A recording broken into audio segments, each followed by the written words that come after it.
Salut,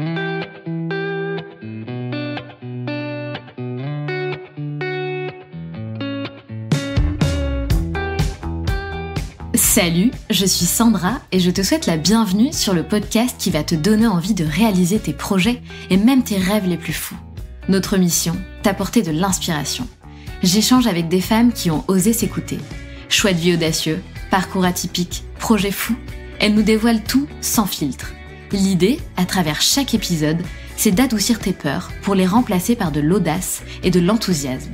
Du mouvement, du bruit, de la fumée, laisse-toi entraîner par les locomotives.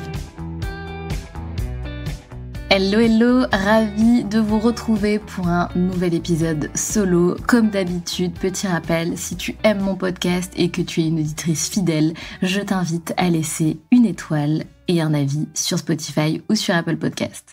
Aujourd'hui, on va parler des peurs qui t'empêchent de réussir ta vie parce que je sais à quel point vos peurs peuvent prendre le dessus, vos peurs vous bouffent et je sais à quel point c'est un sujet important.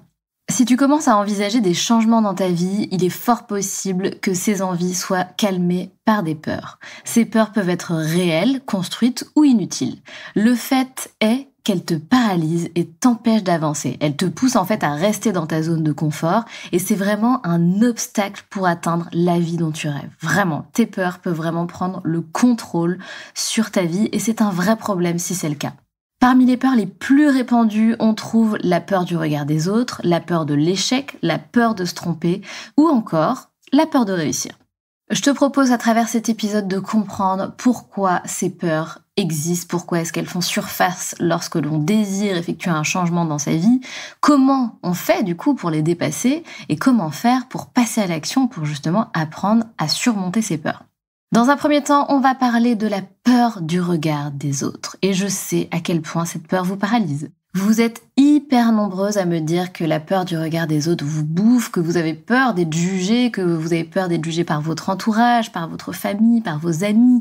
Vous avez peur qu'on vous regarde, que voilà, qu'on dise des choses sur vous, qu'on pense des choses de vous, que ça vienne finalement dégrader, entre guillemets, l'image que vous essayez de projeter de vous-même. Donc la peur du regard des autres, je sais que c'est une peur qui est très importante et qui empêche tellement de personnes de faire les choix qu'elles aimeraient faire finalement, ça vous empêche tout simplement. Si demain tu veux quitter ton CDI, tu vas pas le faire parce que t'as peur que tes parents te jugent, t'as peur que tes potes te disent que ton idée de projet est naze, que ça marchera jamais, etc. Et ça, c'est vraiment, je pense, une des peurs les plus importantes. Que ce soit d'ailleurs pour des choix anodins ou pour de grandes décisions, malheureusement, il y a trop de personnes qui s'en remettent au regard des autres. Alors qu'en fait, je vais être vraiment très cash, mais le regard des autres, on n'en a rien à foutre. Vraiment, on n'en a rien à foutre. Ce qui compte, ce sont tes choix, ce sont ta propre vie. Ce qui compte, c'est de te construire ta propre vie selon tes désirs, tes envies, tes besoins. C'est ça qui est important. Parce qu'au final, qu'est-ce qui compte le plus pour toi ? C'est de savoir ce que les autres pensent de toi ou c'est de savoir que t'es heureuse ? Tu vois ce que je veux dire ? Moi, personnellement, je préfère largement être heureuse. Peu importe si on me juge. Et je sais qu'au début, quand j'ai commencé à poster sur Instagram, etc., je suis persuadée, je le sais, que certaines personnes ont sûrement dû me juger. Regarde, elle fait des vidéos sur Instagram, elle poste des stories, blablabla. Mais je m'en fous. Pour être très honnête, je ne me suis même pas posé la question de savoir ce que les gens en penseraient. J'étais tellement focalisée sur mon objectif et je savais où est-ce que je voulais aller que pour moi, ça n'avait aucune importance. Je m'en fous, en fait. Les autres peuvent faire ce qu'ils veulent de leur vie. Je m'en fous. Ce qui compte, c'est moi, mes objectifs, mon envie de réussir, d'atteindre mes objectifs, d'être heureuse, ma famille, etc. C'est ça qui compte. Ce qu'ils en pensent, on s'en fout. Finalement, est-ce que derrière leur jugement, il n'y aurait pas un petit peu de jalousie, d'envie, parce que eux aussi, ils ont peut-être envie de passer à l'action, de faire des choix, mais eux-mêmes n'osent pas à cause du regard des autres. Tu vois ce que je veux dire ? Donc c'est vrai que malheureusement, on demande beaucoup trop l'avis de nos proches avant de se lancer dans un projet. C'est vraiment comme un besoin de validation. Et ce besoin de validation, il vient du fait que nous sommes des êtres sociaux. On évolue dans une société qui est régie par des codes, des systèmes de pensée qui nous donnent une valeur. Mais le problème, c'est que le regard des autres, il peut vraiment t'empêcher d'avancer. Vraiment, vraiment, vraiment. Et que va penser ma famille si je quitte mon CDI ? Et que va penser mon mec si je lance tel projet? Et que vont penser mes amis si je commence à poster sur Instagram? Et que vont-ils penser si je décide de tout quitter pour aller faire le tour du monde? Enfin vraiment, et c'est même pour des petites décisions. Que va-t-on penser si je me teins les cheveux en roux? Je te dis une bêtise, hein, mais vraiment, on est tout le temps... Enfin, beaucoup de personnes fonctionnent comme ça, alors qu'en fait, on s'en fout. Enfin vraiment, je le redis. Tu dois être vraiment la priorité de ta vie. C'est pas grave ce qu'ils pensent. Ce qui est important, c'est de te poser la question, est-ce que tu te sens heureuse? Est-ce que tu es épanouie dans ta vie? Si c'est pas le cas, alors il faut changer. Peu importe la vie des autres. Et franchement, est-ce que ça serait pas plus simple de mener ta vie comme ça, en toute liberté? Se détacher du regard des autres, c'est évidemment possible. C'est un travail du quotidien et ça va te demander, bien évidemment, de bouger un peu les fesses tout en ayant peur du regard des autres. Tu vas prendre une décision tout en ayant peur du regard des autres, et puis une deuxième, et puis une troisième, et puis au bout d'un moment, tu verras que tu t'en fiches du regard des autres. Mais du coup, je vais te donner 2 techniques qui sont vraiment infaillibles. La première, c'est de te rappeler que tu ne peux pas plaire à tout le monde, et que c'est très bien comme ça. Tu as une personnalité, des besoins, des valeurs qui ne correspondent pas nécessairement à ceux de tes proches. Et cela te rend différente, et c'est ça ta force. Il y a une règle qui est très importante dans le fait que tu ne peux pas plaire à tout le monde, c'est la règle des 3 tiers. On dit en général qu'il y aura toujours de toute façon, peu importe quelle décision tu prends, 1 tiers de ton entourage qui n'en aura rien à faire, 1 tiers de ton entourage qui va te juger et qui sera contre, entre guillemets, et 1 tiers de ton entourage qui sera vraiment à fond derrière toi. Et en gros, cette règle des 3 tiers, ça te rappelle vraiment que de toute façon, il sera impossible d'emporter tout le monde avec toi. Et c'est pas grave. Ça n'a aucune importance, ok? D'ailleurs, j'en profite pour faire un petit parallèle, mais pour toutes celles qui ont envie de lancer un projet, de faire quelque chose qui sort un petit peu des sentiers battus, de faire un choix atypique, de faire un choix ambitieux dans leur vie, de procéder à des changements, rappelez-vous toujours que même si votre entourage n'est pas derrière vous, c'est pas grave. Servez-vous de ça comme carburant, ok? Le but, ça va être de leur montrer justement que vous en êtes capable. Si ça peut vous aider, ok, ne le faites pas pour ça, bien évidemment. L'idée, c'est pas de lancer un projet juste pour montrer aux autres qu'on en est capable. Mais juste sers-toi de ça comme carburant. Dis-toi, ok, ils sont pas avec moi, ils comprennent pas pourquoi je fais ça, c'est pas grave. Par contre, moi, de mon côté, je vais en faire une force. Je vais en faire un carburant de ouf pour tout déchirer, pour tout exploser, pour justement atteindre mes objectifs. Et si, à contrario, ton entourage est avec toi et te suit à fond dans ce nouveau projet, etc., sers-toi aussi de ça, évidemment, comme carburant. Dis-toi, c'est génial, il y a tout le monde derrière moi, je vais me défoncer pour leur montrer que je vais y arriver aussi. Dans les 2 cas, en fait, il faut toujours que tu trouves un moyen de transformer quelque chose en carburant. C'est ça qui va t'aider à atteindre tes objectifs. 2e petite technique pour se détacher du regard des autres, apprendre à t'aimer et à t'écouter. Alors ça semble vraiment anodin comme ça, mais c'est vraiment très important. Pour faire ses propres choix, ça passe d'abord, évidemment, par une espèce de petite introspection qui va t'aider à justement apprendre à t'aimer, à te connaître, à t'écouter. Le regard que tu portes sur toi-même va aussi influencer celui que les autres te portent. Et ça, c'est très important de le comprendre. C'est hyper important. Il faut vraiment que tu apprennes, encore, je le redis une fois, à t'aimer, à te connaître et à t'écouter. Il faut que tu t'adores. Alors c'est très bizarre dit comme ça, mais vraiment apprends à t'adorer, à te trouver super, à fêter tes succès, à voir toutes les capacités que tu as, à croire en toi. Apprends vraiment à devenir ta best friend, c'est hyper important. Je le dis souvent, mais c'est tellement une clé dans la vie de tous les jours pour dépasser cette peur-là aussi et pour atteindre tes objectifs et pour être épanoui dans ta vie. Et j'aimerais aussi te rappeler une dernière chose qui est très importante et que je dis souvent à nos élèves de la Locomotive Academy. Il est important parce que je le sais que tu es 25, 30, 35, 40 ans. Je sais que beaucoup de femmes, beaucoup de personnes font des choix pour satisfaire leurs parents, pour que leurs parents soient fiers d'eux. Ça, c'est quelque chose qui peut être très ancré en nous. Donc c'est vraiment très important que tu comprennes une chose, c'est que de toute façon, tes parents seront heureux si tu es heureuse. C'est vraiment un premier point. 2e point, si aujourd'hui tu décides de faire un choix qui va peut-être à l'encontre des désirs de tes parents, dis-toi bien une chose, c'est que si tu réussis avec ce choix, s'ils voient que tu t'épanouis en ayant fait ce choix, ils seront de toute manière heureux pour toi. Dernière chose, rappelle-toi aussi de quelque chose de très très important, tu es en train de construire ta vie à toi. Un jour, nos parents, malheureusement, ne seront plus ici, ne seront plus de ce monde, et tu resteras avec la vie que tu t'es construite. Donc je te conseille une chose, c'est vraiment de te construire la vie que tu veux, la vie que tu mérites, la vie que tu as envie de vivre. C'est vraiment très important. Maintenant, on va parler de la peur de l'échec. Ah, la fameuse peur de l'échec, la peur d'échouer qui fait peur, on ne veut pas échouer. Mais spoiler alerte, tu vas échouer, tu échoueras. Je dis pas que tu vas échouer dans le projet que tu vas créer, mais tu vas rencontrer des échecs sur le chemin, en tout cas, ça c'est une évidence. La peur de l'échec s'apparente à la peur en fait de ne pas y arriver. Souvent, lorsqu'on a un projet en tête, on envisage tous les scénarios possibles et souvent, malheureusement, on envisage les pires scénarios. Moi, ce que je propose en général, c'est vraiment de sortir. Je dis toujours, sors de ton cauchemar.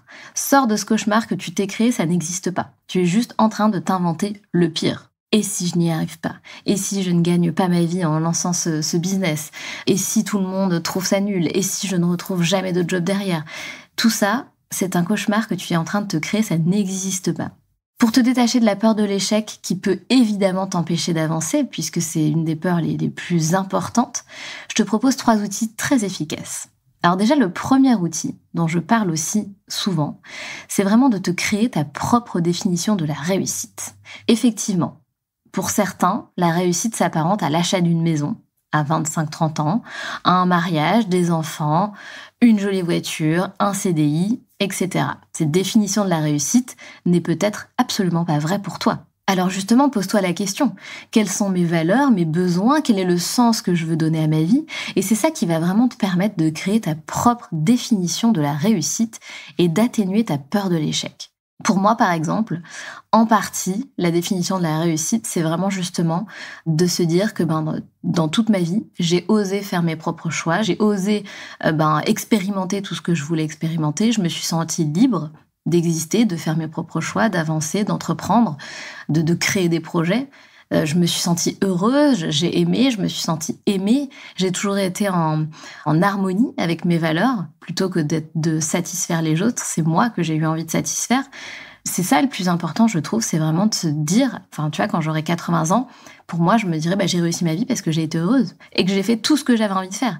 Et qu'à aucun moment, je tiendrai comme discours, oh là là, mais j'aurais tellement dû faire ça. J'aurais tellement dû essayer. Mais hors de question, en fait, je trouve ça horrible d'arriver à la fin de sa vie et de se dire j'aurais tellement dû essayer. Je trouve qu'il n'y a rien de pire, franchement. Alors franchement, voilà, c'est à toi vraiment de définir ta définition de la réussite, du succès. Deuxième outil très efficace, il va falloir que tu apprennes à dissocier échec de ta valeur personnelle.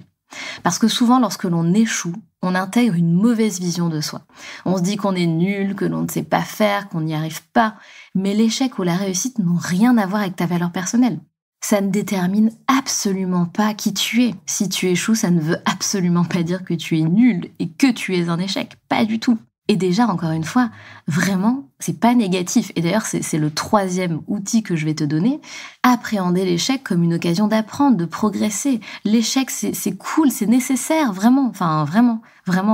Depuis le début de mon aventure entrepreneuriale avec les locomotives, j'ai rencontré plein d'échecs. J'en rencontre encore. Quand je me fixe des objectifs, je ne les atteins pas toujours. C'est dur parce que tu prends un coup, l'ego prend un coup. En fait, le plus dur, c'est finalement de maîtriser son ego et de penser de manière positive et de se dire, ok, j'ai échoué pour X raisons. Par contre, j'ai réussi ça. J'ai pas totalement échoué parce que finalement, j'ai un petit peu réussi. Donc, qu'est-ce qui va faire que je vais justement atteindre mes objectifs? Comment est-ce que je peux m'améliorer? Où est-ce que ça a péché? Où est-ce que j'ai été mauvaise? Qu'est-ce que je peux faire de mieux? Comment je peux progresser? Qu'est-ce que je peux apprendre pour m'améliorer? C'est ça qui est intéressant. C'est pas de se dire, oh non, je veux pas échouer. Mais si, c'est important que t'échoues. Parce que de toute façon, tu vas échouer. Il y a plein de trucs qui ne se passeront pas comme prévu et c'est totalement ok. Tu vois, de manière générale, on oppose l'échec à la réussite, mais c'est totalement faux. Et je le dis tout le temps, il n'y a pas de succès sans échec. Et c'est surtout vrai malheureusement en France, parce que tu vois, aux États-Unis, l'échec c'est vraiment vu comme un moyen d'apprendre. Et c'est vrai, rater, échouer, ça permet de gagner en compétences et en efficacité. Un sportif de haut niveau, est-il capable d'accomplir autant de performances sans jamais avoir connu l'échec? Non, impossible. Et c'est pareil pour les entrepreneurs, c'est pareil pour tout. Tu as besoin d'échouer pour apprendre et pour devenir encore meilleur. Et ça fait partie du process. Et c'est totalement ok. Maintenant, on va parler de la peur de se tromper. Cette peur, elle est peut-être assez proche finalement de la peur d'échouer. Elle s'apparente plutôt à la peur de ne pas avoir choisi la bonne voie. Et si je me trompe de voie? La question, c'est déjà de savoir s'il n'existe qu'une seule bonne voie, déjà. Et puis ensuite, est-ce qu'on peut vraiment se tromper de voix? C'est-à-dire que si jamais tu te trompes, il y a une phrase d'ailleurs de Jay Shetty que j'aime beaucoup qui dit « Any rejection is redirection ». Donc en gros, si tu te trompes, c'est pas grave, tu te rediriges. Donc finalement, c'est super, ça fait aussi partie du process, ça fait aussi partie du chemin. Tu vas pas te tromper, tu seras juste en train de trouver la bonne direction. Et pour trouver la bonne direction, parfois, ça passe par le fait de se dire « Ok, c'est pas cette voie-là, par contre, je vais juste bifurquer, pas à 180, mais peut-être à 100 ». Pour prendre cette autre voie. Et finalement, tu n'aurais peut-être jamais pris cette autre voie si tu n'avais pas pris la décision de changer de voie au préalable. Je sais pas si c'était très clair ce que je viens de dire, mais grosso modo, parfois ça t'emmène justement à trouver la bonne voie en passant par, entre guillemets, la mauvaise voie. Et justement, dans le livre Les Vertus de l'échec, le philosophe Charles Pépin souligne que se tromper ou échouer, c'est aussi une manière d'ouvrir de nouvelles perspectives, de nouvelles opportunités, et peut-être d'emprunter des chemins que tu n'aurais pas envisagé. Charles Pépin aussi parle notamment de Serge Gainsbourg. Plus jeune, Serge Gainsbourg rêvait d'être peintre et n'envisageait pas une seule seconde d'être chanteur. Ce sont des échecs, ou plutôt des expériences, qui ont fini par le mener à la carrière couronnée de succès que tu connais probablement. Cette histoire, je la trouve super et ça permet justement de se dire « Et si j'associais pas le mot échec à quelque chose d'autre ?»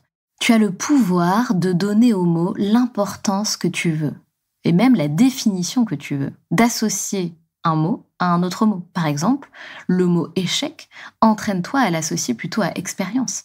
Parce que le mot échec a malheureusement une connotation très négative, donc entraîne-toi à l'associer à des mots positifs.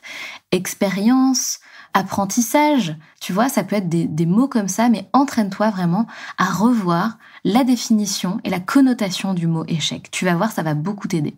Et la dernière peur dont j'avais envie de te parler, c'est la peur de réussir.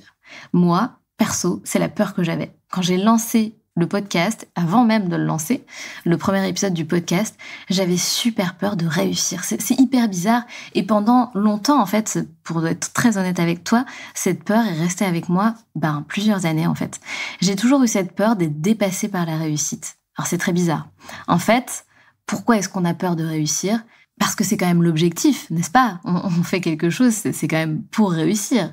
La peur de réussir, c'est en réalité très lié à la peur de voir sa vie changer.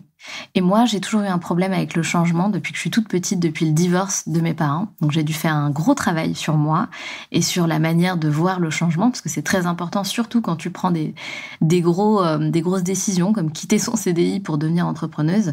T'as tout intérêt à travailler sur toi et à revoir ta définition du changement. Par exemple, si tu deviens riche grâce au business que tu vas lancer, tu vas peut-être avoir peur de perdre une partie de ton entourage. Ou tu vas peut-être avoir peur de changer, de changer de personnalité, de te perdre, tout simplement, ça peut être ça aussi. Et peut-être que tu vas te sentir coupable par rapport à cette réussite. C'est tout à fait possible. Et ce qui est fou dans ce cas de figure, c'est que finalement l'objectif rêvé, l'objectif que l'on veut atteindre, c'est-à-dire de réussir, devient finalement un frein pour te lancer ou pour développer ton business. Donc sois très attentif. Peut-être que tu t'auto-sabotes actuellement sans même t'en rendre compte, ce qui était exactement mon cas. Pour t'aider à dépasser cette peur, voici 2 conseils que j'aimerais te donner. Le premier, on ne fait pas les choses pour les autres, encore une fois, mais pour soi. Si ton entourage tient à toi et a une attitude bienveillante envers toi, alors ta réussite ne sera qu'une raison de plus de se réjouir pour toi. C'est tout. Deuxième point, si ta réussite crée de la jalousie et que certaines personnes de ton entourage s'éloignent de toi, rappelle-toi que c'est un tri salutaire, un tri nécessaire. Lorsque l'on change, que l'on entreprend un projet, on a besoin de se focaliser sur des soutiens sains et bienveillants. Et surtout, on a besoin de se focaliser sur ce projet. Et on a besoin d'être compris par son entourage. Alors si ton entourage te freine dans le développement de ce projet, s'il ne se réjouit pas pour toi, s'il te critique, s'il critique ton projet, si tu les sens un petit peu jaloux ou en tout cas pas très bienveillants avec toi, il est peut-être temps de te poser la question, est-ce que mon entourage est le bon ? Est-ce que je n'ai pas moyen justement d'élargir mon entourage et d'aller à la rencontre de nouvelles personnes qui me rapprochera de mes objectifs ? D'ailleurs, il y a une phrase super que j'ai lue récemment. Je suis incapable de te dire où est-ce que je l'ai lue cette phrase, parce que ça, c'est un défaut chez moi. Je lis beaucoup de choses et j'oublie toujours la moitié des informations. Et cette phrase, en gros, elle disait qu'on choisit pas notre entourage en fonction de qui on a été dans le passé, mais on choisit notre entourage en fonction des objectifs que l'on veut atteindre et de la vie que l'on veut se créer. Grosso modo, je trouve cette phrase intéressante. Voilà, c'est terminé pour cet épisode. J'espère que tu as aimé, j'espère qu'il t'a apporté des choses intéressantes, j'espère qu'il va t'aider à dépasser tes propres peurs. N'hésite pas, comme d'habitude, à venir me faire des retours sur Instagram en message privé directement. N'hésite pas aussi à venir me dire quelles sont les peurs qui te freinent toi particulièrement. C'est toujours hyper intéressant pour moi de savoir quelles sont les peurs qui vous freinent le plus. Et comme je t'ai dit en début d'épisode, n'hésite pas à me laisser 5 étoiles sur Spotify ou sur Apple Podcast. Et on se retrouve mardi prochain pour un épisode avec une invitée. Salut! C'est la fin de cet épisode et j'espère qu'il t'a plu. Si tu as envie de laisser 5 étoiles sur Apple Podcast ou Spotify, surtout n'hésite pas. Merci pour ta fidélité et on se retrouve mardi prochain pour un nouvel épisode. Pense à rejoindre la communauté Les Locomotives sur Instagram pour toujours plus d'inspiration, de motivation et de good vibes.